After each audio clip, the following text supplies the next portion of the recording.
Oh,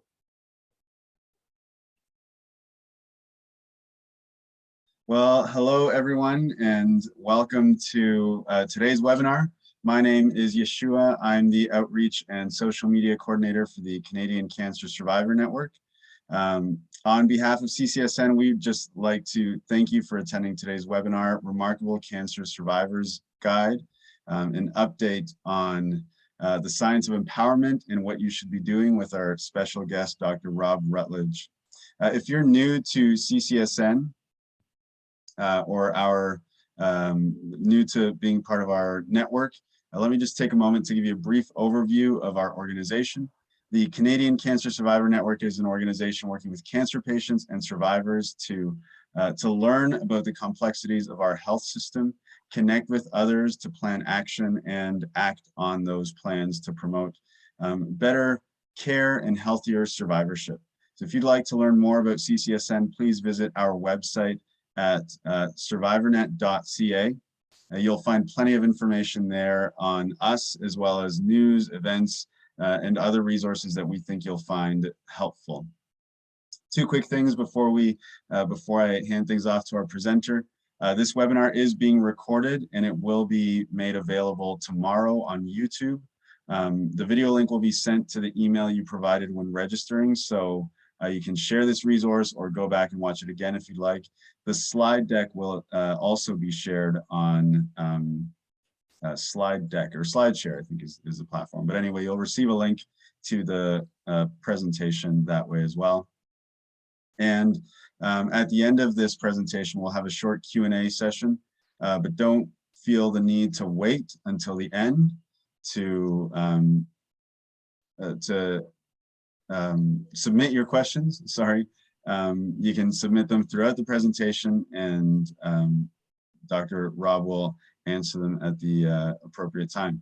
So with that said, CCSN is pleased to welcome our presenter, Dr. Rob Rutledge, who is a radiation oncologist in Halifax, Nova Scotia, specializing in breast, prostate, and pediatric cancers. He's also an associate professor in the Faculty of Medicine at Dalhousie University.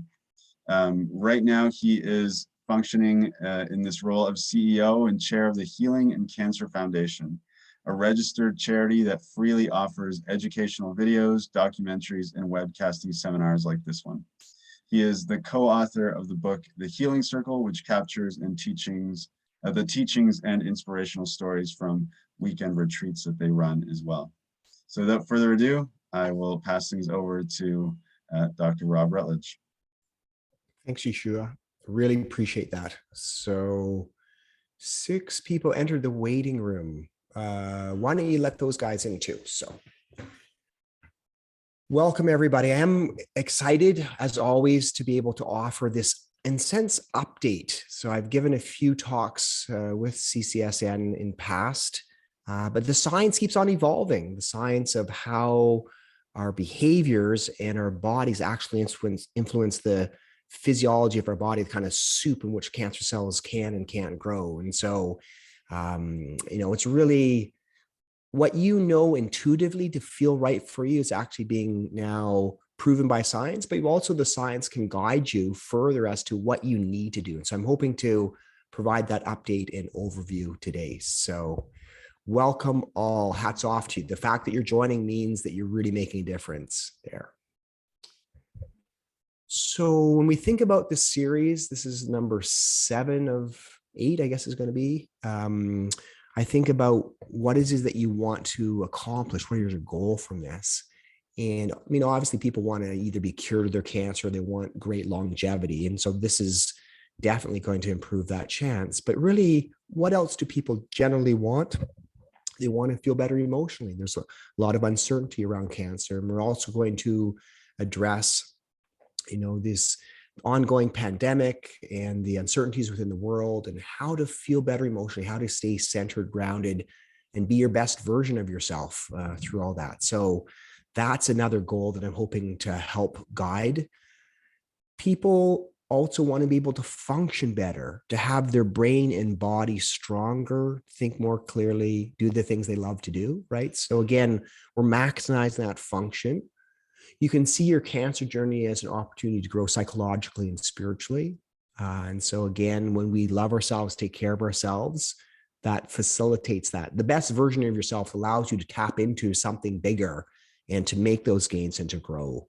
And lastly, I think about purpose. And I think actually our relationships are the most important things in our lives. And so when we take care of ourselves and we're healthier, happier, we're able to connect more deeply with others, with spirit, with a kind of greater purpose. And so I see this as a bigger than just, the physical recovery. It can go into the psychological and spiritual. And when you do those things, again, it's kind of upward spiral of healing as you do that. So what I want you to walk away with today, so I'm going to kind of overview again what you need to do at level of the body. But the point is that you can, through these means, really unleash a healing potential that's there. Your body is designed intrinsically to heal itself, to help itself get stronger and more whole. And so you have this capacity to do that. So I'm hoping that you can do it through these ideas and so on. I also want to work just briefly around this idea around stress. How is it you work with the uncertainties and so on, and understanding that your relationship towards stress, relationship towards what's happening actually influences how your brain works. Excuse me. So if we can reframe stress as helpful, then it will be helpful to you. And lastly, I'm hoping that we can all set our intention for peace within the world, peace within ourselves. So that's also part of what I'm hoping we'll do today. Part of this series was motivated by Kelly Turner's book called Radical Remission. So Kelly was a PhD in Berkeley, California. She became very interested in people who had undergone a spontaneous remission. So that's the old term, spontaneous remission. She calls it a radical remission. So essentially, people in which the medical system could no longer provide any kind of hope of response or treatment, et cetera, who recovered from their cancer at all odds. So the end stage metastatic cancers that did something for themselves and made a remarkable recovery. And she identified the 9 common factors out of the 100+ people that she had interviewed for this. And her 9 factors are the following. So this is the overlap of all these amazing people. So they're proactive in the same way that you're listening to this presentation now, you're being proactive here. The next 2, a radical change in diet and use of herbs and supplements, actually, I just think is a subcategory of taking control of your health. It's not like you have to change your diet, because the fact is, a lot of people have a very healthy diet to start out with. So it's not like they have to change it, again. And the idea around herbs and supplements, there was no one herb or supplement that was common amongst all the radical remission survivors, which to me says these people are being very proactive enough. They're exploring this. They're doing their scientific research. They're trusting their intuition, but there was no one home run herb or supplement. It's more an indication of them taking control of their health. I believe we also have an incredible intuition. Something within us wants us to heal, get better, recover. And when we follow that intuition, follow that kind of inner guidance, higher wisdom, that it can actually really help point towards healing. And even if your cancer progresses, there is something about healing that transcends a physical cure. The other thing that she clearly identified, and what you're seeing here is there's not many physical things. The rest of them, of the top 9 at least, are not physical things. They're actually psychological and spiritual aspects. So these are people that tapped into this. And it makes sense.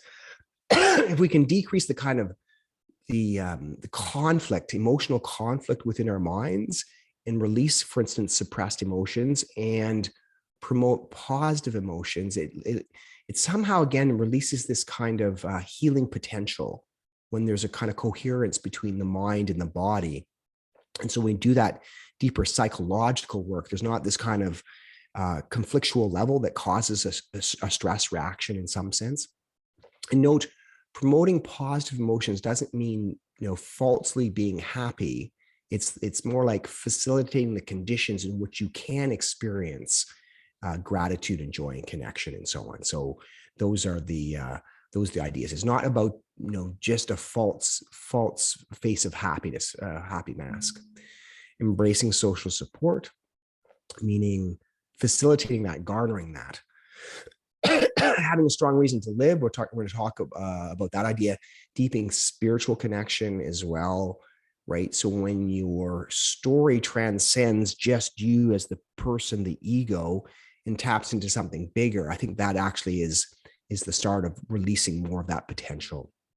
And then the 10th item that she kind of published after the fact was this idea that these people were actually exercising as well. And we're going to talk about exercise as a key update here. So I apologize for the cough, folks. I'll just keep on trying my best to get through all this. So what we're going to talk about today is the importance of setting an intention.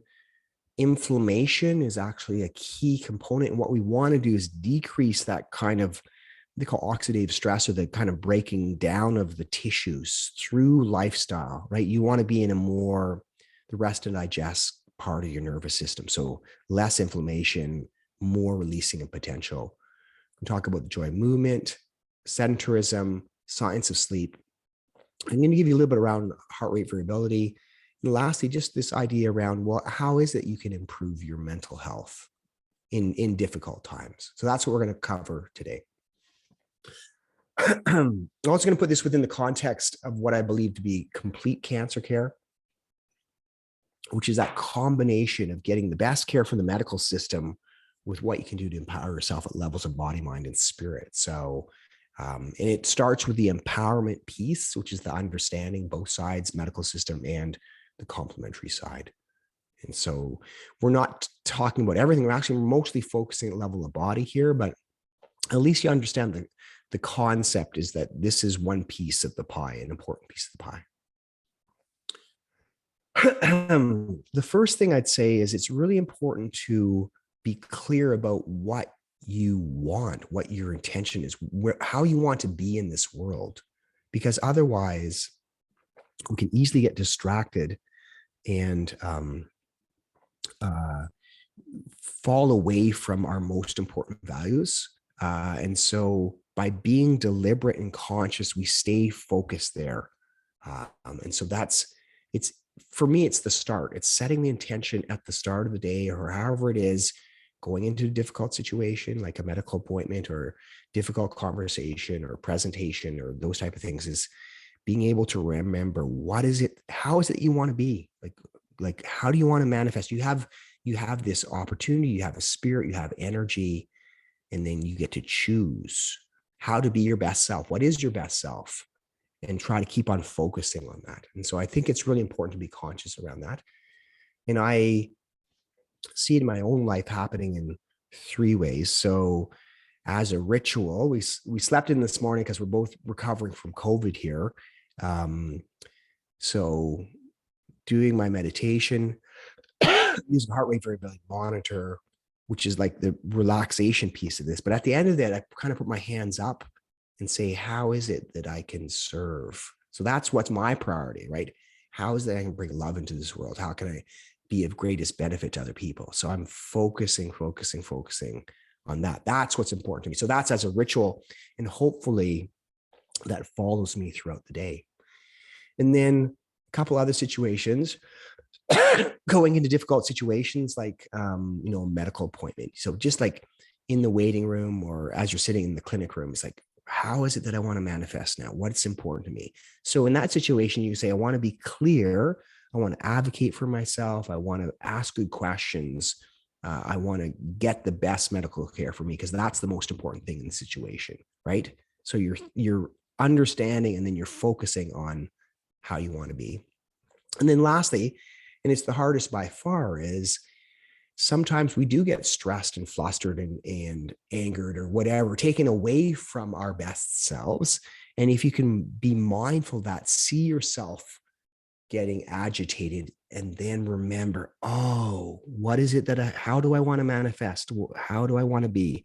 And you come back home. Keep on coming back home. And we're not going to do this perfectly, right? So just let go of any sense that you're going to be in Zen state all day long, but keep coming back, practice coming back, and get better and better and better at coming back. So in fact, why don't we just actually do this as a quick exercise together? I'll do it as 2 minutes. We'll use the heart coherence technique. And at the end of it, I'll prime you. So if you would, get yourself into a good position in terms of posture and bring yourself off the back of the chair, for instance, feet flat on the floor, nice strong spine, right? Solid. You're grounding yourself in your body with your strong posture. You're taking your seat. Bringing your consciousness into your body strengthens your body. So nice strong posture. And then the mindfulness piece is around breath. So watching your breath, and I want you to do a much longer, slower out breath. So you might breathe in, slightly bigger breath, breathe in for a count of 3 or 4, and then a slow, smooth out breath for a count of 6 or 8. And keep on going at whatever pace feels good for you. You don't have to follow the instruction exactly. But if you can get the longer, slower out breath,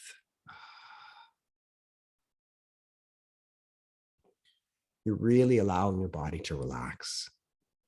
Slow, smooth out breath. Bringing your attention to that. Slow, smooth out breath. Very nice. Okay, 2 other things to do as you're doing this. Bring your attention to your heart. So bringing the concentration to the level of your heart. Nice, slow, smooth out breath, almost as if you're breathing through your heart. So you're breathing in through your heart, count of 3 or 4, and then breathing out through your heart for a count of 6 or 8. Allowing your body to relax, sense of peace, connection, groundedness. And then lastly, as you're doing this, bring to mind an image or idea or a feeling of like joy, gratitude, love, caring, whatever it is, nice emotional feeling. Very nice. So from this space, set an intention for yourself. How is it that you want to be in this world? What do you value most? How do you want to manifest your spirit? And let it be so.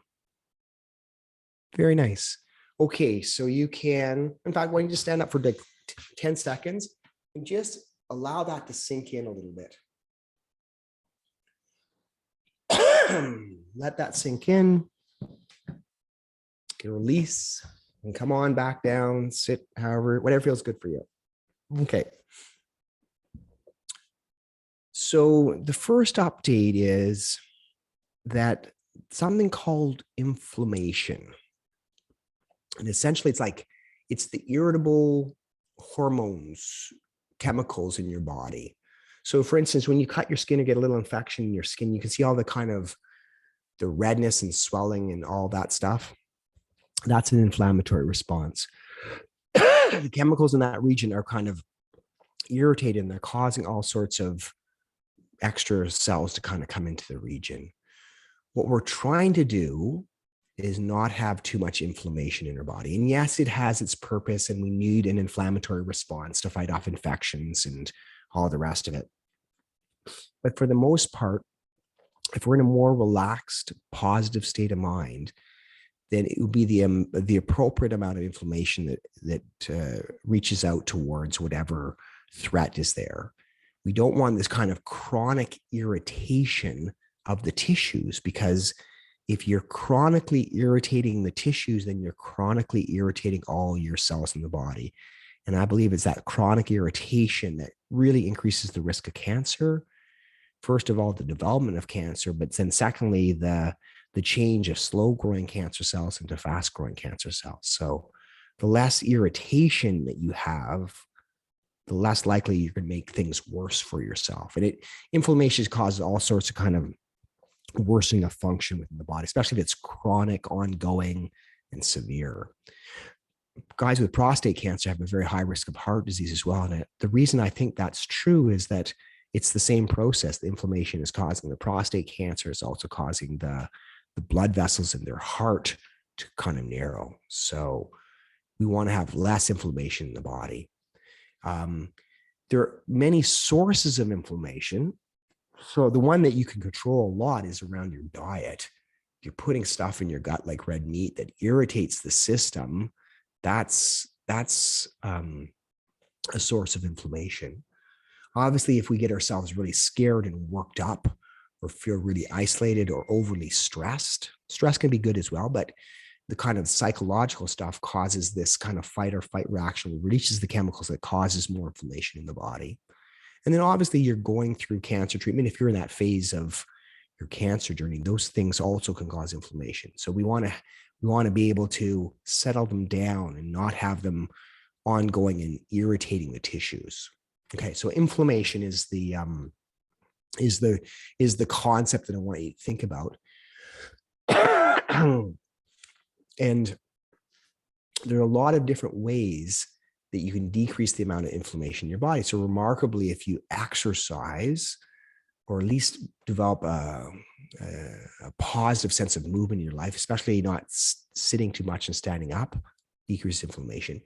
Diet, as I said, is super important. And I'd strongly advocate a plant-based diet to decrease inflammation. I think our bodies are set up for that. But there are the other healthy chemicals that can help our brains recover from all this. Obviously, sleep. We'll talk about sleep and what happens around not enough sleep. But again, facilitating sleep, also having a nap, I think is helpful in terms of the anti-inflammatory response. Practicing relaxation, so actually settling down the nervous system. When we touch, whether it's hugging ourselves or hugging other people, you actually release oxytocin, which is anti-inflammatory by itself. So touch is healing. Doing things that nurture your soul. There's this woman's out there in nature, for instance. And she, again, being in that space relaxes the body. It's healthy. Okay, so the first update I want to share is around a fantastic book called The Joy of Movement by Kelly McGonigal. Kelly's Stanford psychologist, really taps into the best science from around the world. She wrote a fantastic book on the upside of stress, the willpower instinct. She's such an amazing communicator. But it's so cool to be able to see the science around what you can do to actually promote health, and especially mental health. I added this extra slide here. I know it's around prostate cancer, but really, so why is it that people who routinely exercise have less risk of developing cancer?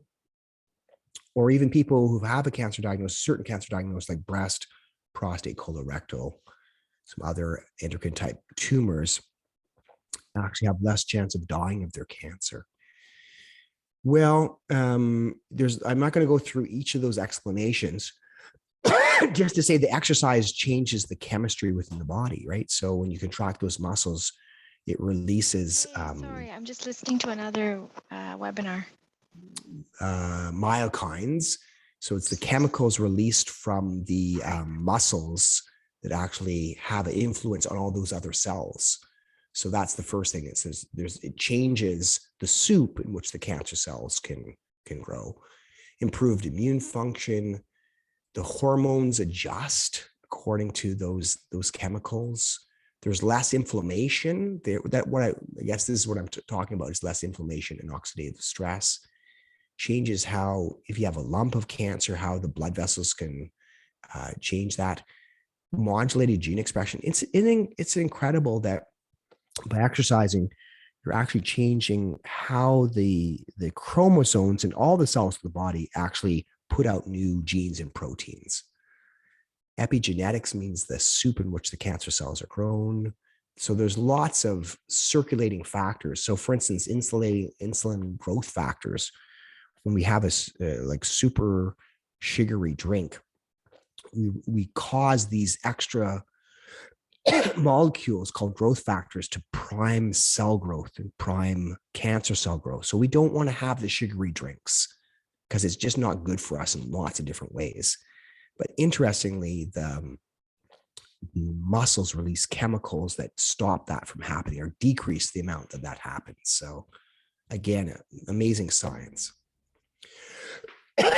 Big picture, whether you're going to live for 6 months or 60 years, like why not, live your life fully and be happier, stronger, healthier, right? So we know that people who exercise, and this has been done during the pandemic. So it's not just like happier people exercise, it's actually that exercise improves happiness levels.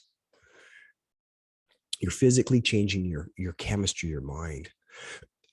But there's this greater sense of connectivity, purpose, and all those other positive emotions that come through. So those are the overview. I'm going to try to tap down into why that might be happening as well. And so by doing these things, you're proactively decreasing your risk of running into mental health issues and feeling lonely. It's amazing from a kind of evolutionary perspective that if you exercise, something's priming you from an evolutionary perspective to keep on going out and bring home the food for the community, right? So that's the connection piece as well. Okay, so you have to contract the muscles in your body for those chemicals to be released within the system. So the muscles are actually an endocrine system. And when we exercise, we do release other hormones within the system. So as soon as your heart rate goes up, you're releasing some adrenaline. Adrenaline is actually good. It gives you energy. Like I do a few little chin-ups in my backyard shed here, and I do get a little burst of energy from it. So the adrenaline is giving me that little shot there. The muscles are contracting, and the brain then recognizes, okay, you're exercising, we should give you a little feel good for your hard work, right? And so you get that little dopamine shot, and then the mood goes up. You're motivated to connect with other people, but you have more hope, more confidence. You're more likely to believe that the problems are solvable. So you're tricking yourself by just getting those muscles going to feel better. And then just by having the kind of expansion of the lungs, it's like you have the kind of opening up that chest cavity and you feel a greater sense of confidence and joy. So again, you're a physical, mental, spiritual being, right? It's one system. And if you change the physical part of it, it's what I call body up. Your body responds, has this reaction, it sends a signal up to the brain to feel those emotions. So the first cutoff point is 3 minutes, right? And so I also like to kind of set the expectations low. You can exercise for 3 minutes. You can put on a YouTube video of your favorite tune from your teens or 20s and just do something, even like conducting with your hands or doing stuff like that. 3 minutes, getting your heart rate up just a little bit, breathing slightly more deeply, changes the chemistry in your bed. So you only need to do 3 minutes to start this out, right? So the muscles give hope. And if you're doing it with others, obviously it's another aspect. So this is the feel better effect. So whatever mood state you're in, your moods can feel better.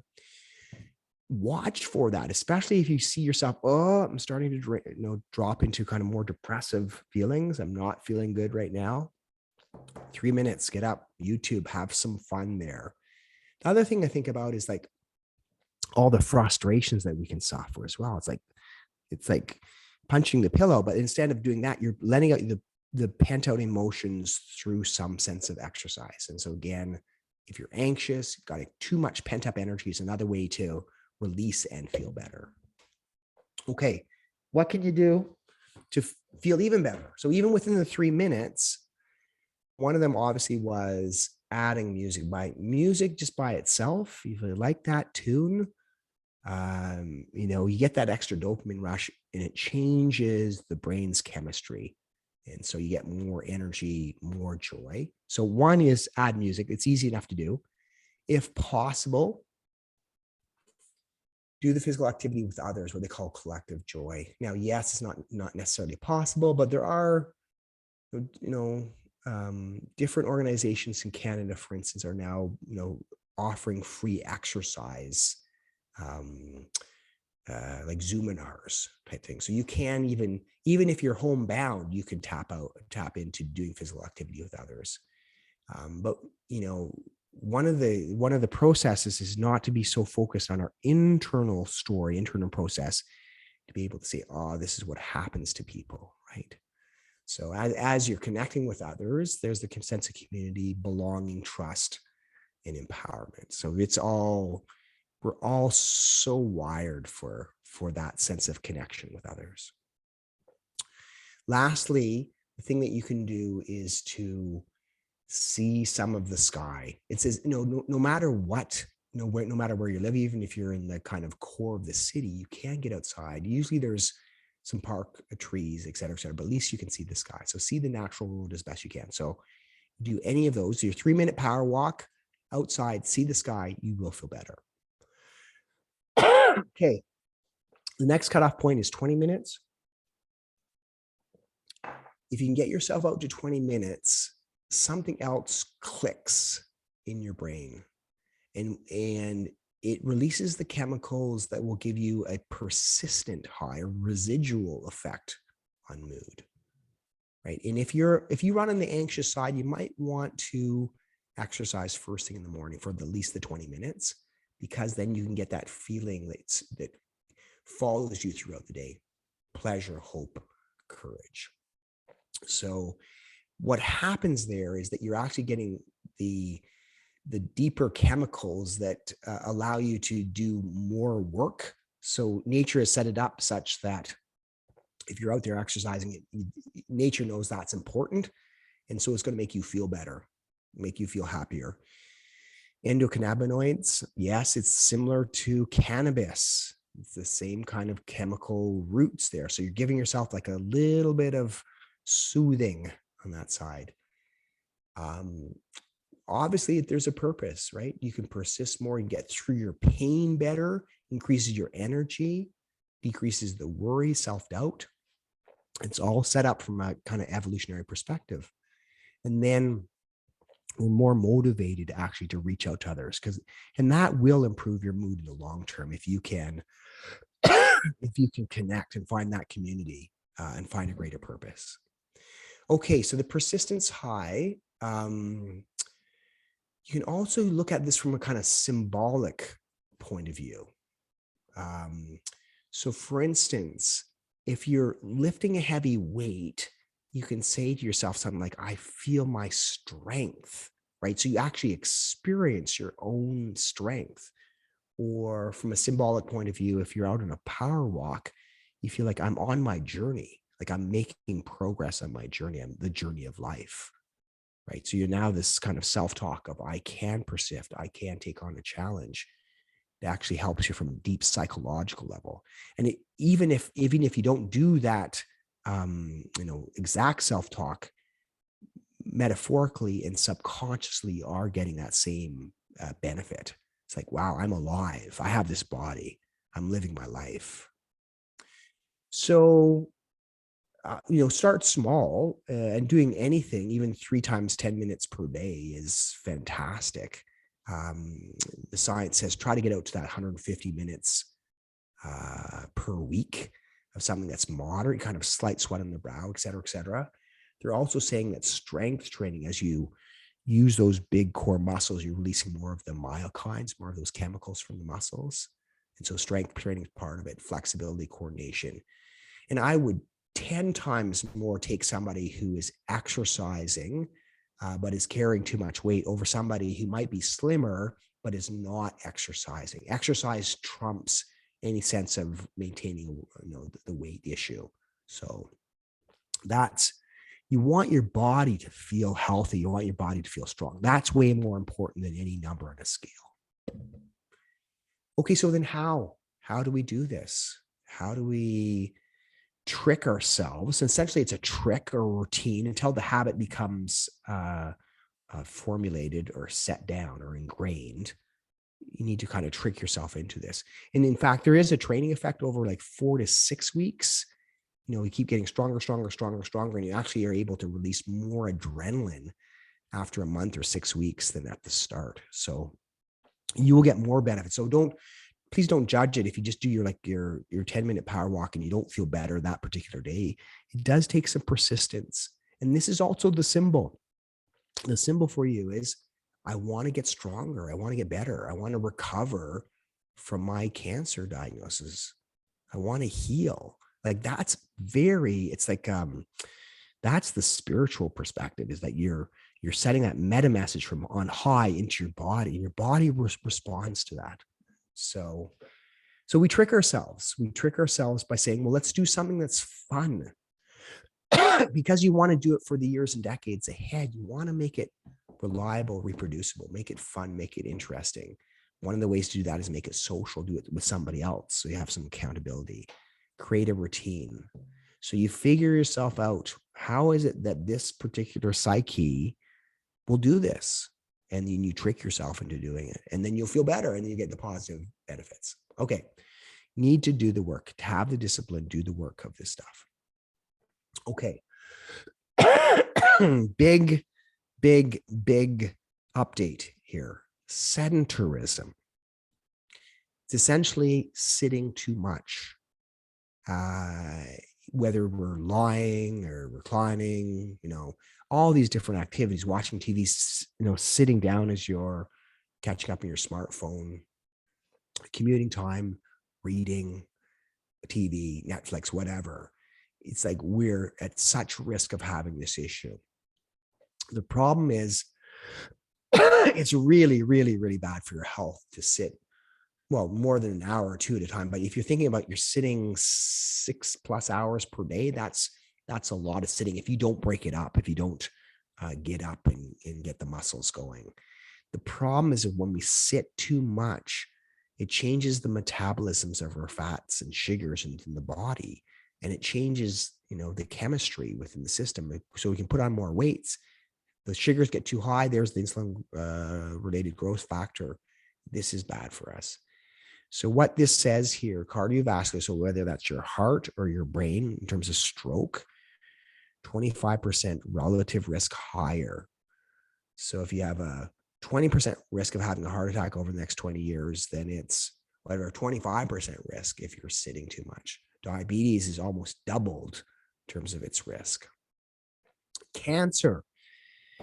If you read something that says this activity increases your risk of cancer, then you want to avoid that after you get a cancer diagnosis. You don't want to be priming the cells to get worse with time. And so lots of studies, people who sit too much for like colon cancer, 25% increased risk, lung cancer, 20%, endometrial cancer, 30% increase. Even if, so that's adjusted for even if they're doing their 45 minutes of physical exercise every day. That's still a 25% increased risk of cancer and colon cancer, for instance, right? So you've lost the benefits of your nice workout in the morning if you're sitting nonstop throughout the day. Okay, interestingly here. So British Journal of Medicine said you're sitting for more than 6 hours per day without the kind of breaks, take 5 years off your life. And if you calculate that, I think it's like an hour of TV takes 21 minutes off your life versus a cigarette, which takes 11 minutes off your life. This is serious stuff. So how many hours do you sit every day in a row? So then the question is, how do we sit less? So I think I forgot to put in the slide, but essentially you need to get up for 5 minutes every hour. right? So get up and stretch for 5 minutes every hour. Think of it as a kind of like a transition. So maybe you're doing your emails, you're sitting, you're doing your emails, and then you think, well, I'm going to go watch TV with my spouse. Well, don't do a direct transition, sitting here, walking the living room, sitting there. Like, get up and stretch and do the dishes and, do something. So you're kind of stretching yourself. Go outside for 3 minutes. And so even just every single transition is a way to kind of get up and stretch. How else do we do it? So there's some good technology around the watches that set an alarm every hour to stand up. So the Fitbit type watches. Look for an opportunity to stand every hour. For instance, whenever I'm talking on the phone, I try to stand up, even if I'm kind of bending over. If I'm in a Zoom meeting, for instance, I might stand up and kind of lean on my desk and kind of look down at the computer. So that's another way that creating those routines, walking the stairs, walking to work, and then you're seeing in the diagram there is a stand-up desk, right? So at the start, you may not be standing all the time. It's nice to have a kind of a variable desk there. You might stand for 10 minutes per hour and sit down for 15 minutes per hour. But then this slowly over time, you get up to 50-50, and that will be a much healthier lifestyle choice than sitting all the time. Okay, so you've heard it here. This is the update. Please stand. In fact, I think we're going to stand up right now. Yeah. Stand up and stretch. So when I like to stretch in this situation, I like to look away from the computer screen, and I like to look upwards, up. You're using the muscles that you're exactly against your posture. So stretching up, arching, looking towards the ceiling, arms back. And then the other thing I like to do is just to be mindful. What feels stiff? What needs a little extra stretching right now versus stretching at another point? Excuse me. All right, come on down. Would have been 5 minutes in an hour. Okay, the next big update is around sleep, and let's not get stressed. I guess it's the difficult one, because you can't force yourself to sleep. And then if you get overly stressed about not getting enough sleep, then that adds, an extra risk factor in some sense. So I want you to have the right attitude, right? The attitude is your care is important. Your life is important. You want to be peaceful with that project as well, but it's a process. So just having the right attitude, really self-love, self-care, doing the best that you can, recognizing we're not going to be perfect, right? Things are not going to go totally smoothly. It's just inevitable. I'm tapping into Matthew Walker's book, fantastic book. And you even watch a couple of his podcasts. It was fantastic. Sleep expert. So why do we sleep? The point is that when we're awake, the metabolites or the breakdown products of when we're thinking actually get released into the brain tissue, and they kind of are bad for our brain. So if we're just stay awake all the time, our brain would actually get hurt. So remarkably, there's a system called the lymphatic system that flushes out those damaging chemicals.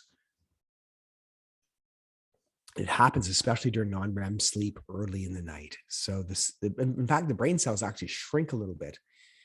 We also can consolidate those memories and create more space for new memories and creativities during sleep. And very interesting, near the end of the night, the rapid eye movement sleep helps with emotional processing, able to retain more information and have less emotional charge. So for instance, let's say you've had a kind of run in with your boss and you're really frustrated with your boss. Well, in some sense, the REM sleep allows you to relive that experience without having the big emotional charge to it. You can kind of sift your way through what happened at this kind of psychological level without having to kind of create a stress reaction for yourself. And so you gain some insight into that situation. So It's a kind of an emotional processing. So you can just recognize, well, my boss is a human too, and sometimes he or she makes bad decisions. So you start to work your way through that in without having to have a stress reaction every time you think about your boss. Okay, the goal is to actually sleep, not just to be in the bed for 7 to 9 hours. So, for instance, for me, I try to be in the bed for about 8.5 hours so that I will get 8 hours of sleep.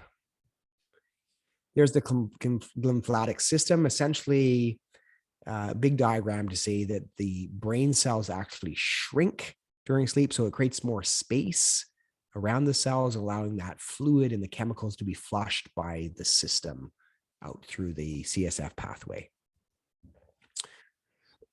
There's the tough part, is that not getting enough sleep affects literally every single aspect of your life and the physical body, right? In fact, when we're sleep deprived, the hunger and satiety hormones, leptin and ghrelin, get reversed. Like they become the exact opposite of what they should be. So the satiety hormone doesn't work. So we can't feel when we're actually full. And our hunger hormone actually is much higher than it would be otherwise. So that's part of the reason why the sugars and the fats and so on get worse with time.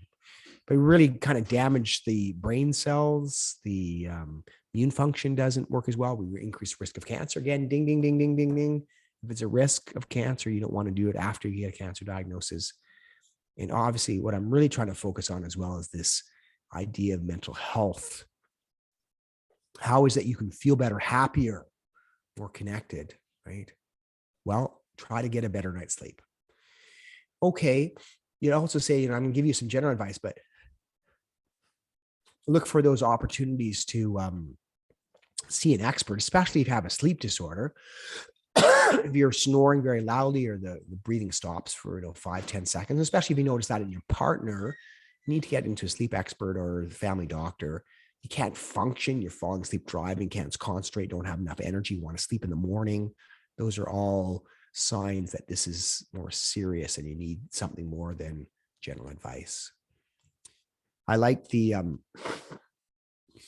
this kind of diagram because we're the product of evolution. We can start up top.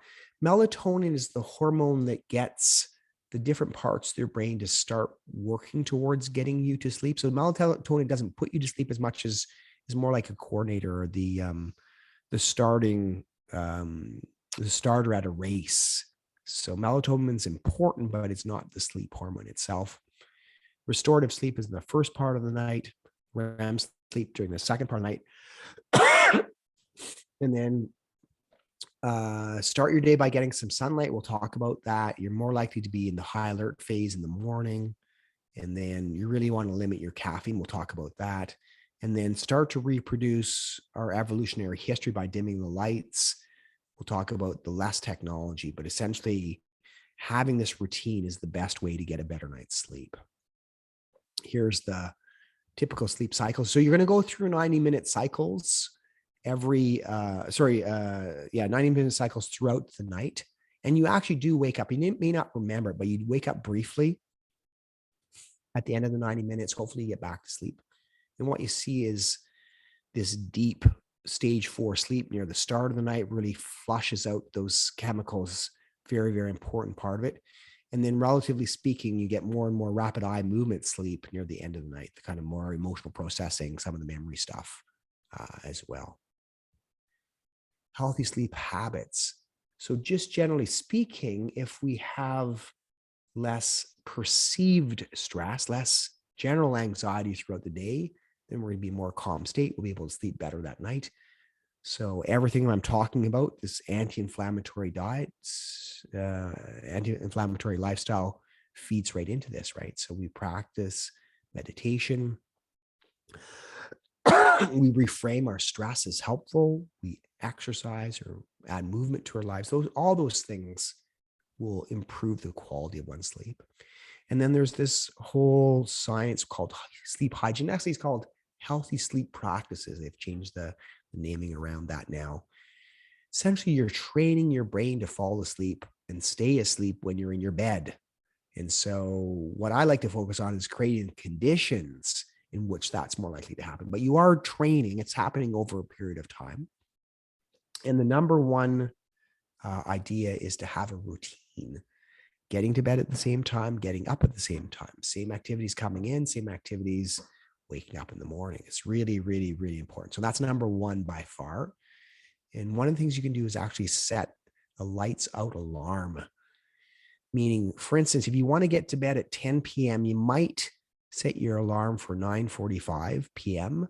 so that it says, okay, now start your routine. So I go downstairs and I make sure the doors are locked and all the lights are out, and I kind of putter around here, close the bedroom doors, close the curtains. I put a big blanket on top of my wife, kind of tuck her in like that. I might read for 5 minutes, et cetera, et cetera. But you can see that it's like I'm doing that routine between sleep out alarm and actual turning off the lights. One of the things people do is to write down their worries, like have like a little journey or their plans for tomorrow, because one of the issues is people start to plan in the middle of the night. This is what I need to do tomorrow, or this is what I'm worried about. And if you have a ritual of writing those things down and then closing the book and saying to yourself, okay, that book's going to be there tomorrow morning. I can restart tomorrow morning. I don't have to plan tonight. So again, giving yourself an external mechanism of setting those things aside.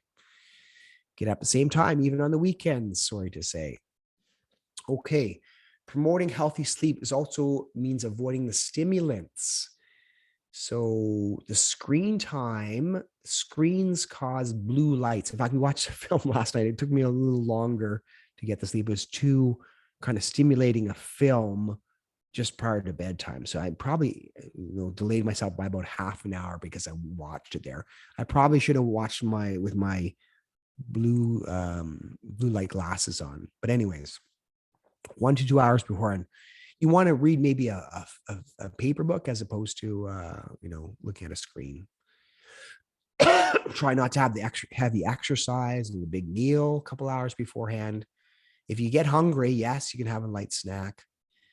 The last thing is, sorry to say, but caffeine, its half-life is, let's say it's 8 hours, which it is actually about 8 hours. So if you have a coffee at noontime, let's do an average of 5-hour half-life. At 10 p.m. that night, you have essentially a quarter of the caffeine in your system. So just imagine just before you go to bed, drinking a quarter cup of coffee. Well, that's what you're doing if you're having that noontime coffee. So try to enjoy your coffee earlier in the day and less of it. Alcohol does not improve the quality of sleep. Yes, it can sedate you, so you're more likely to fall asleep, but it disrupts the sleep cycles, gives you more of a stressful sleep. It just doesn't allow you wake up more often. So alcohol is not a good help. In the same way, I'd say sleeping pills do not improve the quality of the sleep. So I really, if possible, stay away from especially the sleeping pills and try to do these natural things that can allow your brain to recover. The other thing I think about is trying to mimic the sun, right? So through evolution, the evening became darker and darker early. So you're dimming the lights, especially the bright overhead lights. Use blue light blocking glasses. I like to do my emails late in the day, and so I'll put on my blue blocking glasses, stop the screens from kind of stimulating that. It kind of mimics the sun. I'd also say stay in the dark at night. So even 90 seconds of bright light will suppress melatonin. So you want to kind of do more of as dim a light as possible. Like you need to go to the bathroom, for instance. And then first thing in the morning, even just looking out the window, seeing the natural light, because the natural light has the full spectrum, is actually brighter, even on the rainy day. So you want to set yourself up so that when you wake up in the morning, you have an opportunity to be looking outside. either go outside or look outside, especially for the first 30 minutes. Because as soon as your brain catches the first 30 minutes, the first light there, it goes into the suprachiasmatic nucleus, and kind of 12 hours later, that same center is then priming you to feel tired. So it's like 12 hours after that first good light exposure, that's when you're starting to get more sleep drive. Ideal bed conditions. Yeah. Dark, obviously, quiet, safe, cool. Excuse me again. Your core temperature needs to drop by 1 or 2 degrees Celsius in order for you to have a better sleep. And so it's important to have a bedroom that's cool to allow you to cool off quickly. It's the reason why a hot shower oftentimes before bed will help you get to sleep, because the blood vessels near the periphery, hands and feet, are opened up, and you can kind of, vent off that heat more quickly and drop your core heat more quickly. What do you do in the middle of the night? I happen just to put up with the boredom of it, and I stay in my bed. It's probably not what science says is best, though. If you're awake for more than 20 minutes, you want to go to a different space. I think doing something peaceful there, and then coming back to the bedroom when you feel sleepy. And the reason why you do that is then you're associating your bed with sleeping and not with the insomnia experience. So actually, I think I'm going to start practicing that particular one. I think I might go to a different room and just like read a book. I don't think watching a screen would be a good idea. And then as soon as I feel tired, I'll come back. Try practicing a relaxation technique like a breathing exercise, or thinking of a peaceful activity. Like I can visualize walk in my childhood house, walking to my childhood elementary school. Like that route might be a peaceful visualization. There is now very, very strong science around how to help people overcome insomnia. The technique is called CBT insomnia. It has lots of elements. It sounds pretty brutal. Some of them where you're forced into sleep restrictions, et cetera, et cetera. But essentially, your brain is being taught to sleep, essentially. So, and yes, you use reframing. There's like the sleep hygiene that I've been talking about. There's relaxation techniques, and so on. And also, I'd say, we want a sense of kindness. What do you say to yourself, in the middle of the night? So yes, you can acknowledge this is tough, but I can function well without, the whole night. See, I've done this before. I can do it again. I hope to catch up tomorrow night and the days to come. I can do it. Right. So it's a kind of acknowledging, being positive, and encouraging of oneself. Do you need to take melatonin? I'd only actually really recommend it if you're changing time zones. There's some data suggests that it can cause some problems in long-term use. I don't know exactly what the problems are, and the dose needs to be low. So use it when you're changing time zones to help you get to sleep there. Naps, I like naps. I'm good at napping. The data shows that if you wake up from the nap, usually your concentration is better, your mood is better, your blood pressure is down. The issue is if you nap too late or too much, you might decrease your capacity to get to sleep later that night. So we like to decrease the length of that time. And lastly, you're training yourself. You want to train yourself to sleep better. And being self-compassionate is the best way to actually make those changes.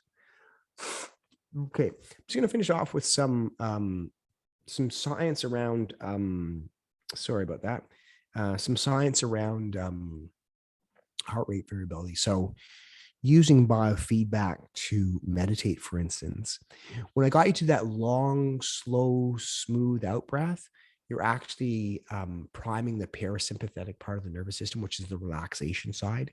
And so you're teaching your heart to experience a relaxed state. So the more you can get yourself in that state by using this kind of biofeedback, the more that will be the routine or the baseline that you experience throughout the day. And the science shows that if your heart is in a more kind of peaceful, relaxed state, it actually sends signals up to your brain so that there's the body up again to say it's okay to be peaceful and relaxed. And so essentially you're seeing this woman on the left side, she's clipping the thing onto her ear, and then she's getting some biofeedback. It's the same biofeedback monitor that I use, or my wife and I use every day.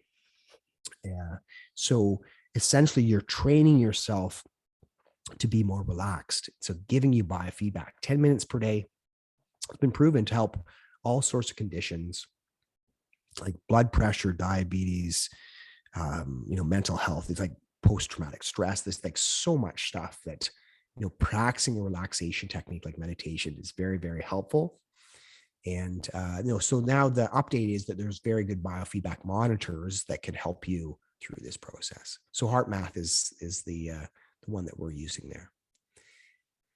Last idea is, how can you improve your resilience? How can you be stronger and happier? How can you improve your mental health in these challenging times, right? So the pandemic is stretching on. It's awful what we see, within the news. Our hearts are just ripped open around what's happening to the Ukrainian people. And so it's hard. It's hard in lots of different ways. And so how do we work with this? Well, I'd say pray for the Ukrainians. I think that's probably and pray that, the world leaders can help facilitate that ending conflict. Big picture is focus on what you can control, right? So within the medical system, you advocate for yourself, but you let go of all if this happens, then that's going to be awful, et cetera, et cetera. So let go of the things that you can't control, focus on the things that you can control, create the conditions for calm that I've been talking about throughout this talk, and then pray to be the change that we each have this responsibility to bring our best spirit into this world, whether it's, with the person at the grocery store or the difficult relative. It's like, how can we be our best selves and bring peace and healing into this world? And if we all do that and we can have an influence on that way, then we will make a better world. So we find a higher purpose. So it's beyond myself. I want to bring my love and peace into the world. So I think about that idea. So I hope that kind of lands for each of you in whatever way feels right. Stretch. Anyways, I just want to thank you for this opportunity. Thanks to Canadian Cancer Survivors Network, and really happy to answer questions for you now. Take care, folks. All right, well, thank you so much. That was fantastic. It's a really fantastic presentation. We do have a few questions here. You might want to stop the record button though. Yeah. Okay. Yeah. So you know what? how about I do my outro, and then Sure, yeah. we'll stop the recording and we can jump into questions. Thanks again for joining us on this webinar. CCSN would like to thank Dr. Rob Rutledge for a very insightful presentation and all the work that you're doing with the cancer community. This is one in a series of webinars we have planned for 2022. Registration information for next week's webinar will be available shortly, so watch your inboxes for that. Just a quick note about the emails. We use a third-party email service at CCSN, so check your junk or spam mail folders, as sometimes the emails get trapped in there, and mark us as safe or add us to your contact list. So thanks again to everyone for joining us. We will hope to see you again next week. Yeah.